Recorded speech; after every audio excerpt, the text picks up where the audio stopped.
जी हां दोस्तों, इकरा हसन को धमकाने निकले थे बीजेपी विधायक नंदकिशोर गुर्जर और पिंकी चौधरी। अखिलेश सेना ने लगा दी लंका, कराना में फोर्स तैनात।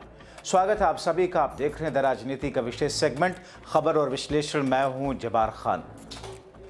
दोस्तों, क्या उत्तर प्रदेश में 2027 के विधानसभा चुनाव के पहले बिछ रही बरसात में एक बार फिर से ऐसे हिंदुत्व के काट को जमीन पर खेला जा रहा है जिससे आपसी सौहार्द तोड़ दिया जाए? आखिर बीजेपी के विधायक ने इकरा हसन को लेकर ऐसे ओछे शब्दों का प्रयोग क्यों किया? क्यों डराने की कोशिश बीजेपी के विधायक इकरा को करने लगे? और पिंकी चौधरी नाम के शख्स ने सरेआम इकरा को गालियां क्यों दी? मगर उसके बाद क्या हुआ जब अखिलेश की सेना ने इनकी लंका लगाई? विस्तार से आपको सब कुछ बताते हैं दोस्तों। अंत तक इस वीडियो में बने रहें ताकि इसकी हर एक परत खुलते हुए देख सकें। दोस्तों, भारतीय जनता पार्टी, उनके भक्त और उनके भक्तों की दबंगई और कथित गुंडई आप अच्छे से जानते हैं, खास तौर पर बाबा वाले राज्य उत्तर प्रदेश में। मगर बीजेपी के गाजियाबाद के लोनी से विधायक नंदकिशोर गुर्जर, जो कभी योगी आदित्यनाथ से पंगा लेते हुए कहते हैं कि उत्तर प्रदेश में हर दिन 50,000 गाय काटी जाती हैं, सरकार खामोश रहती है, मगर अब वही नंदकिशोर गुर्जर ने इकरा से टकराने की गलती कर दी। शायद उन्हें लगा कि यहां भी कुछ भी बोल करके निकल जाएंगे, मगर इस विधायक के साथ साथ पिंकी चौधरी नाम के इस उत्पादी शख्स ने, गुंडेनुमा व्यक्ति ने इकरा हसन के बारे में जो कुछ कहा उससे यूपी में बवाल मच गया।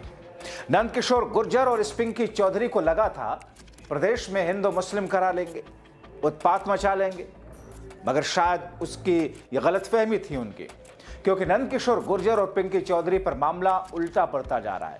दोस्तों, विस्तार से आपको सब कुछ बताते हैं, वीडियो के अंत तक बने रहें। एडवोकेट विपिन नागर ने अपने एक्स पर पिंकी चौधरी द्वारा इकरा को दी गई गालियों पर आक्रोशित होकर के जो लिखा है और जो वीडियो शेयर किया है, पहले वो दिखाते हैं। उन्होंने लिखा, ये कोई dash dash dash Pinky Chaudhary नाम का शख्स है जो खुद को हिंदू रक्षा दल का अध्यक्ष बताता है। एक चुनी हुई महिला सांसद इकरा हसन के लिए असभ्य और बदतमीजी की भाषा का इस्तेमाल कर रहा है। जैसी ये भाषा एक चुनी हुई महिला सांसद के लिए बोल रहा है, अब तक ये जेल में होना चाहिए था, लेकिन ये दरिंदा अभी तक खुला घूम रहा है। गाजियाबाद पुलिस आपसे आग्रह है कि ऐसे उन्मादी के खिलाफ जल्द से जल्द कड़ी से कड़ी कार्रवाई करके इसको जेल में डाला जाए। इतनी औकात हो गई है इसकी इकरा हसन की। और मैं सही कहा छोटे भाई ने कि ये जो जिस तरीके से ये कहती है कि मैं गुजर हूं, जिसने तलवार के बल पर सलवार पहनी ऊंची, वो गुजर कैसे हो सकती है? गुजर हमारे बहुत ताकतवर, हमारी एक क्षत्रिय कौम है, और ये लोग कट्टरपंथी जिहादी, मैं कह रहा हूं ये सीधी सीधी इसका भाई जब एसडीएम को गाली देता। दोस्तों, अब आप तय कीजिए जिस भाषा का प्रयोग इस पिंकी चौधरी नाम के व्यक्ति, जो कि हिंदू रक्षा दल का अध्यक्ष खुद को बताता है, जिस शख्स ने जो कुछ कहा है उस पर तो उसे जेल के सलाखों के पीछे होना चाहिए था, मगर सत्ता सरकार सब खामोश। उधर नंदकिशोर गुर्जर, भारतीय जनता पार्टी के विधायक, शायद ये भूल गए कि अगर वो विधायक है तो फिर इकरा तो सांसद है। फिर भी नंदकिशोर गुर्जर की भाषा ऐसी मानो वो सारे हिंदुओं का ठेकेदार बनकर उत्पात मचाने का लाइसेंस ले चुका हो। दोस्तों, बीजेपी विधायक और हिंदुत्व का ठेकेदार बनने वाले नंदकिशोर गुर्जर ने अपने बयान से इकरा को डराने की कोशिश की। अपने विवादास्पद बयान में नंदकिशोर गुर्जर ने इकरा को चेतावनी दी। गाजियाबाद के लोनी से बीजेपी के विधायक नंदकिशोर गुर्जर इकरा में विवादास्पद बयान देकर सुर्खियों में एक बार फिर बनने की कोशिश की। हिंदू मुस्लिम करने का प्रयास करते हुए कहते हैं कि इकरा और उनका परिवार मुस्लिम तुष्टीकरण, हिंदू विरोधी घटनाएं कराना पलायन, गेस्ट हाउस कांड और मुजफ्फरनगर दंगों में शामिल रहा है। दोस्तों, ये नंदकिशोर गुर्जर अगर ऐसा कह रहे हैं और अगर ये गलत बयानी है तो फिर कार्रवाई क्यों नहीं? इकरा हसन के लिए चेतावनी है। वो कहते हैं कि पूरा हिंदू समाज प्रदीप चौधरी के साथ खड़ा है। सुनिए। सारे के सारे लोग कौन थे? सारे लोग इकरा हसन जी के समर्थक थे, उनके साथ उनके फोटोज और चुनाव में उन्होंने पूरी ताकत लगाई, सब जानते हैं। उनके खिलाफ कार्रवाई ना करा के उनका बयान उस टाइम भी आया था कि इस्लाम में मंदिर तोड़ने या किसी दूसरे धर्म का नुकसान करने की कोई परंपरा नहीं है, तो वो अपना इतिहास भूल रही हैं और पूरा दुनिया जानती है कि इस्लाम ने भगवान बुद्ध से लेकर के भगवान श्री राम का मंदिर हो या मथुरा या काशी हो, सारे मंदिरों को तोड़ करके जिहादियों ने मस्जिद बनाई और उन जिहादी जो इतने राक्षस हैं, उन राक्षसों ने उन सीमाओं को पार किया, दुराचार और बलात्कार किए। और जितने भी हिंदुस्तान के अंदर अत्याचार के साथ साथ जो कमजोर हिंदू थे वो मुसलमान बने बेचारे और उनके संपत्तियों को लूटा गया, बलात्कार हुए। आज इकरा हसन जी उसी परंपरा पे आगे बढ़ी हैं। दोस्तों, एक बार फिर से अपने आपत्तिजनक विवादास्पद बयानों से बीजेपी विधायक सुर्खियों में कैसे रहने के प्रयत्न कर रहे हैं, जबकि इकरा ने क्या कहा था? इकरा ने तो अपनी पीड़ा दर्शाई थी। उन्हें किस तरीके से आतंकी, मुल्ली, न जाने किन किन शब्दों से उनको नवाजा जा रहा था। इकरा ने आहत होकर यही तो कहा कि मुझे इन सब शब्दों से आतंकी बताया गया, मेरे बाप को गाली दी गई, भाई को गाली दी गई, मेरे परिवार को प्रताड़ित किया गया। लेकिन समझ लें, जो लोग कैराना के अंदर हिंदू मुसलमान करवाना चाहते हैं, उनके मंसूबे कामयाब नहीं होने दूंगी। पहले मुझे मुल्ली कहा गया, मुझे आतंकवादी कहा गया, मेरे बाप तक को गाली दी गई, मेरे भाई को कहा गया। जो लोग ये पूछते हैं कि मेवात वालों को माफ कर दिया था और उसे क्यों नहीं माफ किया, उन्हें मैं ये बताना चाहती हूँ कि ये पहली घटना नहीं है, ये पहली नहीं है घटना। और सीधी सीधी जो गंदी गालियां दी गई हैं, वो सिर्फ मेरे नहीं लगी, मुझे नहीं फर्क पड़ता, न उस व्यक्ति से पड़ता, न उसके। मगर दोस्तों, आप बीजेपी नेता नंदकिशोर गुर्जर को तो देखिए, कैसे हुक्का पानी लेकर इकरा हसन पर चढ़ने की कोशिश कर रहा है। जिस शख्स पर बेशुमार आरोप है, किस तरह साफ पाक बनते हुए इकरा को घेरने की कोशिश कर रहा है। सुनिए बीजेपी नेता का ये विवादास्पद बयान, जो कि पिंकी चौधरी से भी आगे निकलने की कोशिश में है। विधायक जी, कैराना लोकसभा क्षेत्र में मंदिर प्रकरण के बाद वहां पर पूर्व सांसद प्रदीप चौधरी जी एवं उनके परिवार की महिलाओं के ऊपर यहां की सांसद इकरा हसन ने आरोप लगाया, क्या कहना है आपका? ये बहुत ही दुखद है, शर्मनाक है इस तरह के आरोप लगाना। जो मंदिर में हुआ, एक एक सनातनी, चाहे वो किसी जाति का है, गुर्जर है कि कश्यप है कि जाट है कि ठाकुर है, वाल्मीकि है कि ब्राह्मण है, इससे कोई मतलब नहीं है। एक एक सनातनी इस बात को लेकर के आक्रोशित है। आज तक भी जितने अपराधी थे जिन्होंने कृत्य किया, उनको गिरफ्तार नहीं किया गया। एक पुलिस को हमने जब कहा वहाँ, तो उसके बाद छोटी सी कार्रवाई हुई। सारे के सारे लोग कौन थे? सारे लोग इकरा हसन जी के समर्थक थे, उनके साथ उनके फोटोज और चुनाव में उन्होंने पूरी ताकत लगाई, सब जानते हैं। उनके खिलाफ कार्रवाई ना करा के उनका बयान उस टाइम भी आया था कि इस्लाम में मंदिर तोड़ने या किसी दूसरे धर्म का नुकसान करने की कोई परंपरा नहीं है।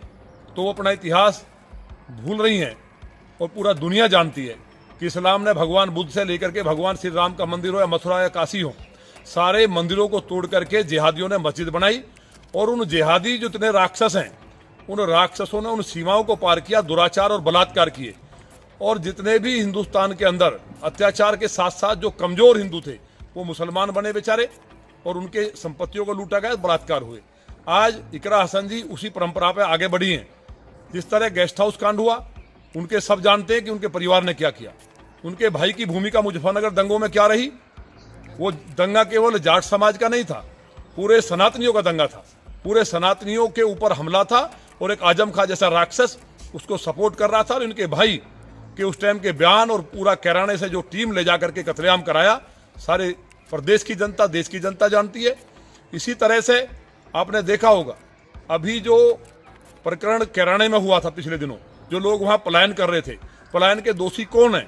उनके भाई का बयान सबने सुना कि हिंदुओं से कोई सामान ना ले, हिंदुओं को पलायन कराने वाले यही लोग हैं। तो वो उनकी वृत्ति है। और जहां तक प्रदीप चौधरी जी की बात है, वो एक खानदानी व्यक्ति हैं और बहुत सरल और शरीफ व्यक्ति हैं। पूरा एक एक सनातनी बच्चा बच्चा प्रदीप चौधरी जी के साथ है। अगर कोई इस तरह की हरकत की गई, जिस तरह से उनकी बहन बेटियों और माताओं के लिए बोला गया, शर्मनाक है। इकरा हसन जी स्वयं एक महिला है, तो उनको ये ध्यान रखना चाहिए कि अगर किसी व्यक्ति ने कुछ बोला है, आप उस बात को घुमा करके प्रदीप चौधरी जी पे ले जाएंगी। ऐसा किसी ने सोचा नहीं था। ये सारी मर्यादाएं तार तार करने का काम किया है। तो वो इस मर्यादा का ध्यान रखें कि वो स्वयं भी महिला है और किसी के परिवार के लिए और जिस तरह का उनका इतिहास रहा है उसका भी ध्यान रखें। और 24 घंटे में मुझे उम्मीद है इकरा हसन जी अगर समझदार होंगी तो निश्चित तौर पर माफी मांगेंगी, और नहीं मांगती हैं तो ये समाज तय करेगा, फिर हम भी सहारनपुर आ रहे हैं। दोस्तों, अब आप सोचिए कि बात क्या है। बीजेपी नेता किस तौर पर हिंदू मुस्लिम करने पर तुले हैं। पिंकी चौधरी ने तो इंतहा ही कर दी, मगर पुलिस खामोश, उत्तर प्रदेश की सरकार खामोश। किस तरह अपना नफरती एजेंडा ये चला रहे। ऐसे में इकरा ने दोहराया कि जितनी गालियां देनी है दे लो, मगर मैं सच के रास्ते से हटूंगी नहीं। मुझे डराया नहीं जा सकता, सीधे सीधे सीएम योगी की चेतावनी देते हुए कहा। और सीधी सीधी जो गंदी गालियां दी गई हैं, वो सिर्फ मेरे नहीं लगी, मुझे नहीं फर्क पड़ता, ना उस व्यक्ति से पड़ता, ना उसके चरित्र से पड़ता, ना उसकी बोली से पड़ता, लेकिन जो संदेश समाज में जा रहा है। और मुझे खुद कप्तान साहब का फोन आया कि आप तहरीर भिजवाइए, मैंने नहीं उन्हें करा, वो भी आज यहीं पे है, कोई भी जाके उनसे ये बात पूछ सकता है क्या मैंने उन्हें करा था कि तहरीर दो। कप्तान साहब ने खुद मंगवाई। और ऐसे लोगों के खिलाफ कार्रवाई होनी चाहिए। एक तरफ तो ये सरकार हमारी बहनों को एसडीएम की कुर्सी पर एक एक दिन के लिए बैठा रही है, जब उन कुर्सियों की शोभा ही नहीं रहेगी, कोई गरिमा नहीं रहेगी, तो क्या फायदा है वहां बिठा के, जब उन्हें। दरअसल दोस्तों, कैराना से सपा सांसद इकरा के चुनावी क्षेत्र के गांव में मंदिर में मूर्तियों के खंडित होने की खबर आई थी। वहां के लोगों ने इकरा को याद किया, इकरा वहां पहुंची, उन्मादी व्यक्ति और मूर्ति खंडित करने वालों की गिरफ्तारी भी हुई। ऐसे में पार्टी विशेष का एजेंडा भारतीय जनता पार्टी का और उसका एजेंडा चलाने वाले, नफरत फैलाने वालों ने इकरा के बारे में उल्टे सीधे बयान फैलाने शुरू कर दिए, तनाव बढ़ाने की कोशिश करनी शुरू कर दी। और अब बीजेपी विधायक को मानो सुर्खियों में आने का सुनहरा मौका मिल गया। लेकिन भारतीय जनता पार्टी के इन विधायक महोदय को तो छोड़िए, पिंकी चौधरी जैसे शख्स खुद को हिंदू रक्षा दल का अध्यक्ष बताते हैं, जिस भाषा का बेजुबान बेलगाम जुबान से प्रयोग कर रहे हैं, जाहिर तौर पर सरकार आंखें क्यों बंद किए है, पुलिस प्रशासन कहां से हो रही है, सवाल तो पूछे जाएंगे। आपको क्या लगता है, इन तमाम चीजों के पीछे क्या है स्थिति? अपने राय कमेंट बॉक्स में जरूर लिखें। अभी के लिए इतना ही, बहुत शुक्रिया।